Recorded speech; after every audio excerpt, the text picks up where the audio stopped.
dalam Ustaz mendepani masyarakat awam secara umumnya, kerana selalu dakwaan yang dimomokkan, yang selalu dinyatakan, umat Islam ini majoritinya Asy'ariyah. Di Malaysia ke di dunia ni mazhab yang terbesar Asy'ariyah bersama dengan Jamaah Sawadul A'zam dan sebagainya lah. Majoritinya Asy'ariyah. Yang bukan Asy'ariyah ni dia kira bukan Ahlus Sunnah wal Jamaah lah, dia nak ke arah itu. Benarkah masyarakat awam ini memahami dan beriman dengan akidah itu dalam pendekatan Asy'ariyah? Asy'ariyah. Yang mereka pun sulit nak sebut. Yang mereka juga sulit nak sebut tu. So yang kita mendengar pun agak penat juga. Ya, jadi satu mazhab itu bisa diidentifikasi. Kita kena identify seseorang ini bermazhab A atau B. A atau B. A atau B.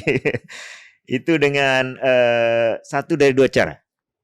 Pertama, dia memang mengaku seperti itu. Mazhab Syafi'i. Maka kita katakan dia Syafi'i. Walaupun dia tak faham, dia mengaku ya? Ya, pertama nanti bisa dicek. Saya Maliki, kita bilang dia Maliki. Nah, satu. Yang kedua, dia tak ada cakap macam tu, tapi kita tahu isi pikiran dia, pemikiran dia, pandangan dia sama cocok dengan mazhab tersebut dalam masalah-masalah yang khas mazhab itu. Bukan dalam masalah yang umum.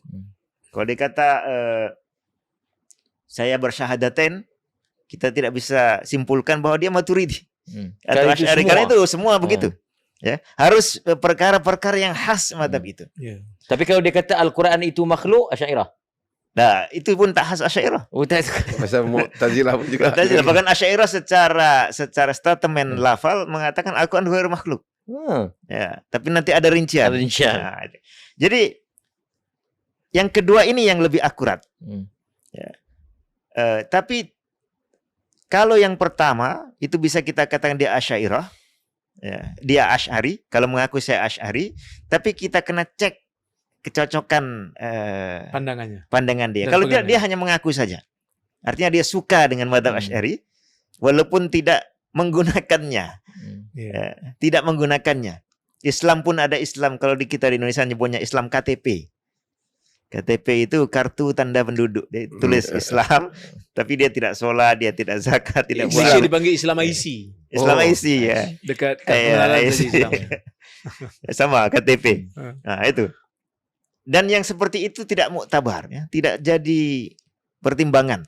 Tidak boleh jadikan kayu ukur. Ya, tidak boleh jadikan kayu ukur. Sepertinya kisah bila Ustaz sebut tu, ada satu kisah Ibn Kathir mengaku dia adalah Asy'ari. Apa kata siapa yang menyebut apa, Ibn Qayyim apa? Burhanuddin.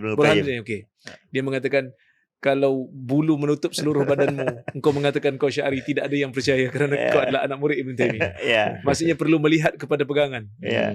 Tapi itu ada sedikit berbeda karena Imam Ibn Katsir itu merasa Al-Asy'ari di akhir hayatnya sudah kembali ke mazhab Ahlussunnah, ke mazhab Al-Hadis, ke mazhab As-Salaf As-Saleh, sehingga apabila beliau mengatakan saya Asy'ari, referensinya itulah ke Asy'ari di akhir hayatnya. Dan dia mencatatkan itu ya. Ya, mencatatkan itu.